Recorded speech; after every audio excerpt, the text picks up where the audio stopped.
అమరావతిలో ఎవరైతే ఇన్వెస్ట్మెంట్ పెడదామని ఆల్రెడీ పెట్టారో వాళ్ళకి చెప్పాల్సిన అవసరం లేదు. కానీ ఇన్వెస్ట్మెంట్ పెడదామని ఎవరైతే ఆగారో కారణం ఏంటంటే సోషల్ మీడియాలో ఏంటంటే అమరావతిని బాగా ప్రాపగాండా చేస్తున్నారు. ఏమని?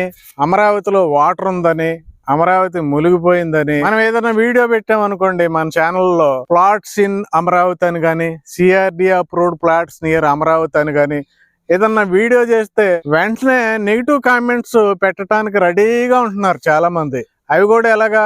ప్లాట్స్ కి ఫ్రీగా బోట్స్ ఇస్తారా మీరు అని పెట్టడం కామెంట్. అమరావతి సముద్రంలో కొనాలా ప్లాట్స్ అని పెట్టడం కొంతమంది.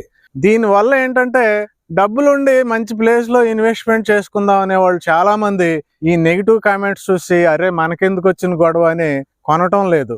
అయితే నేను దీనికి క్లారిటీ ఇవ్వాలనుకుంటున్నాను. మన రియల్ ఎస్టేట్ ఛానల్ కాబట్టి నాకు బాధ్యత ఉంది. ఇది వాస్తవం ఏంటో చెప్పాల్సిన బాధ్యత ఖచ్చితంగా ఉంది కాబట్టి నేను చెప్తున్నాను. యాక్చువల్ గా చాలా వీడియోల్లో మీరు చూసుంటారు, పడవలు వెళ్తున్నాయి, వాటర్ లో పడవలు వెళ్తున్నాయి, అమరావతిలో పడవలు, అమరావతిలో బోట్లు అని వీడియో స్ప్రెడ్ చేస్తున్నారు. నిజానికి ఏంటంటే అది అమరావతిలో సెక్రటేరియట్ భవనాలు, 4 భవనాలు. వాటికి ఏంటంటే 5 సంవత్సరాల క్రితం రాఫ్ట్ ఫౌండేషన్ అని ఫౌండేషన్ డెవలప్ చేయడం జరిగింది. ఎందుకు రాఫ్ట్ ఫౌండేషన్? ఎందుకంటే ఇక్కడ నేల కొద్దిగా మెత్తగా ఉంటది కాబట్టి ఇక్కడ 40-50 అంతస్తులు బిల్డింగ్లు వేయాలంటే ఫౌండేషన్ అనేది చాలా స్ట్రాంగ్ గా ఉండాలి. కాబట్టి ఇక్కడ ఏంటంటే కింద నుంచి ఎక్కడి నుండో కంప్లీట్ గా కాంక్రీట్ డెవలప్ చేయడం జరిగింది. ఆ రాఫ్ట్ ఫౌండేషన్ పైన 40 అంతస్తులు సెక్రటేరియట్ భవనాలు, 50 అంతస్తులు అసెంబ్లీ భవనం కడదాం అనేది ప్లాన్. అయితే రాఫ్ట్ ఫౌండేషన్ అయిన తర్వాత రాఫ్ట్ ఫౌండేషన్ చుట్టూ మట్టి మొత్తం తీయటం జరిగింది. చుట్టూ కొంత గొయ్యిలాగా ఏర్పాటు చేయటం జరిగింది. స్ట్రెంథన్ చేద్దామనే ఉద్దేశంతో, మంచి సాయిల్ తీసుకొచ్చేసి గార్డెన్ చేద్దామనే ఉద్దేశంతో. అయితే ఇంతలో గవర్నమెంట్ మారిన తర్వాత ఈ 5 సంవత్సరాలు పాత గవర్నమెంట్ వాటి వైపు చూడలేదు. చూడపోయేసరికి ఏమైందంటే వర్షం పడినప్పుడు ఆ రాఫ్ట్ ఫౌండేషన్ చుట్టూ ఏంటంటే వాటర్ వచ్చింది. ఆ వాటర్ చుట్టూ ఈ ఏరియా మీరు చూడండి, ఈ ఏరియా అంతా వాటర్ చుట్టూ. ఎక్కడన్నా వాటర్ ఉందా? మీరు చూడండి, ఎక్కడన్నా వాటర్ ఉందా? కానీ ఎలా ప్రాపగండ చేస్తున్నారు, మొత్తం అంతా వాటర్ ఉన్నట్టు, ఇందులో బోట్లు వేసుకుని వెళ్ళాలి అన్నట్లు చూపిస్తున్నారు. ఇప్పుడు నేను చెప్పబోయేది ఏంటంటే, ఇప్పుడు ఆ రాఫ్ట్ ఫౌండేషన్ చుట్టూ వాటర్ ఏం చేస్తారంటే మోటార్ల ద్వారా తోడేస్తారు కృష్ణా నదిలోకి.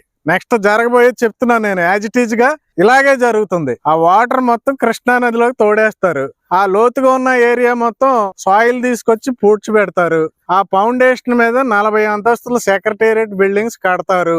వేరేది ఉంది మనకి అసెంబ్లీ రాఫ్ట్ ఫౌండేషన్, దాని మీద 50 ఫ్లోర్లు అసెంబ్లీ కడతారు. ఇది జరగబోయేది. 5 బిల్డింగ్లు చూసి ఇక్కడ ఇన్ఫ్రాస్ట్రక్చర్ డెవలప్మెంట్ చేశారు. ల్యాండ్ ఉంది, కావాల్సినంత ల్యాండ్. ఇప్పుడు నేను అక్కడికి తీసుకెళ్తాను, చూడండి. మీరు రేపు జరగబోయేది కూడా ఊహించుకోండి. ఇలాగా నేను బయట పక్క చూపించాను, లోపలికి వచ్చాను చూడండి.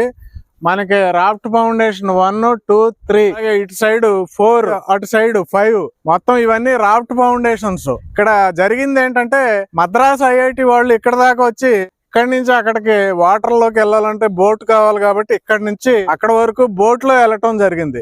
మద్రాస్ ఐఐటి వాళ్ళు బోట్ లో వెళ్లి అక్కడ చెక్ చేశారు. ఆ ఫౌండేషన్ చాలా స్ట్రాంగ్ గా ఉంది, మీరు ఫర్దర్ బిల్డింగ్ కన్స్ట్రక్షన్ స్టార్ట్ చేసుకోవచ్చు అని వాళ్ళు చెప్పారు. జరిగిందంటే ఇక్కడి నుంచి అక్కడికి బోట్ లో వెళ్ళిన దాన్ని ఇక్కడ చాలా మంది ఏంటంటే ఈ కొంత విషయాన్ని మనకి హైలైట్ చేసి చాలా బ్యాడ్ గా ప్రాపగాండా చేశారు. అది చాలా మంది నమ్మి అమరావతి మొత్తం ఇలాగే నీళ్లు ఉన్నాయేమో అని అపోహ పడటం జరిగింది. నిజానికైతే ఫ్లడ్స్ లో కూడా మొన్న అమరావతి ఒకటే సేఫ్ గా ఉంది. అమరావతిలోకి అసలు వాటర్ రాలే. చూపించింది అంతా కూడా ప్రాపగాండా, నీళ్లు ఉన్నట్టు చూపించింది మొత్తం కూడా ప్రాపగాండా.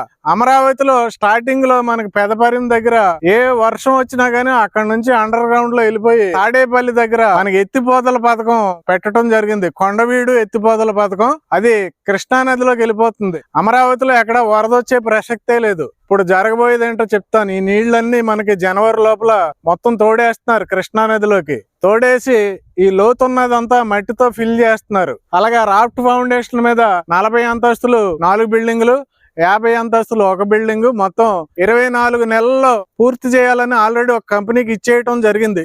సో ఇది రేపు ఫ్యూచర్ లో జరగబోయేది ఇది. కాబట్టి మీరు నిజాలని మాత్రమే నమ్మండి. Thank you very much.